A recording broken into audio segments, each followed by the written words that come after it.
Welcome to the Kearney History Museum, located above the Kearney Public Library. This is where I spent my summer restoring and redisplaying antique gowns that represented fashions from 1870 to 1950. At first, the museum committee wasn't on board with my ideas. The costume exhibit had been set up by men 40 years ago when the museum first opened, and it had changed little since then. Eventually, they gave me $800, which I used to buy archival quality materials. I cataloged each garment, taking note of the measurements and condition. I researched each piece to correctly identify the time period. Pieces that went into storage were stored properly, stuffed with acid-free tissue paper to prevent further damage and to support the weight of the garments while they were stored. When I first came to the museum, I was appalled at how these irreplaceable garments were displayed in ways that were sacrificing their integrity. A fragile 1920s flapper dress was displayed on a modern-sized mannequin with a C-cut bust. Not only was this not the fashionable slim shape of the period, but it was also causing irreparable damage. The silk shoulder straps had disintegrated from the weight of the dress and from the mannequin pulling the dress apart. I carefully displayed the dress in a glass case, surrounding with period accessories like beaded gloves and a feather headpiece.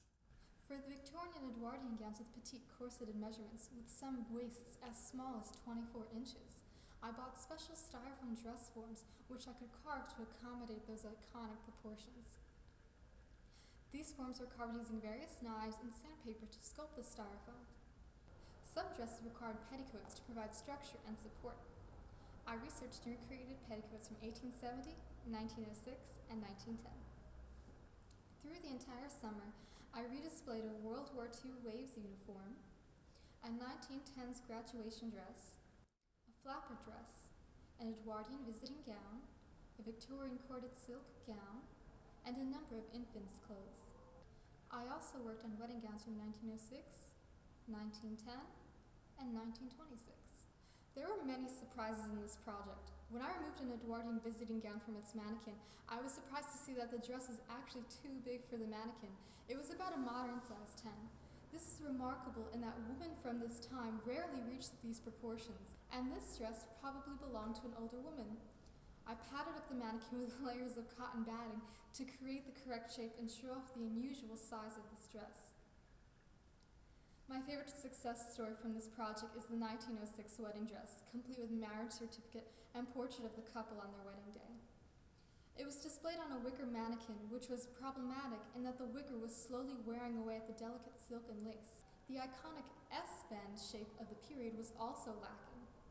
I carved down a dress form, padded it out with cotton batting to imitate the corseted shape, and made a petticoat that would hold out the skirt to display the delicate details. The S-bend silhouette is so emblematic and unusual that it deserves to be prominently displayed. When you work in a museum that's been neglected for so long, you're bound to encounter many surprises. Sometimes I'd remove a dress from a mannequin only to discover that it was infested with moths or that the entire silk lining had disintegrated to dust. I had to get over my fear of dark spaces when I went to the museum's attic, which is undeniably a creepy place, so that I could store and find garments.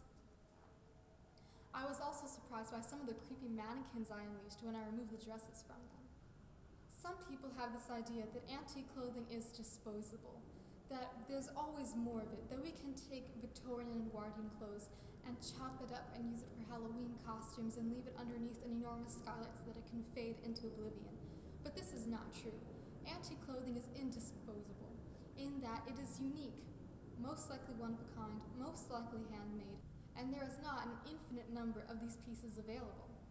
It is our job to protect these pieces of art. They are as much art as paintings and plates and books from different time periods. They should be preserved with the same amount of vigor and passion that those other works are.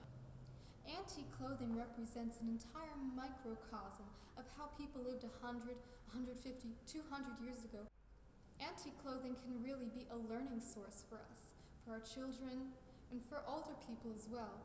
You can always learn something from antique clothing, just like I did. Ultimately, I learned so much from this experience. I was able to expand my knowledge of historical clothing and historical sewing techniques by having this rare chance to be up close and personal with these unique fragments of history. This is still an ongoing project for me.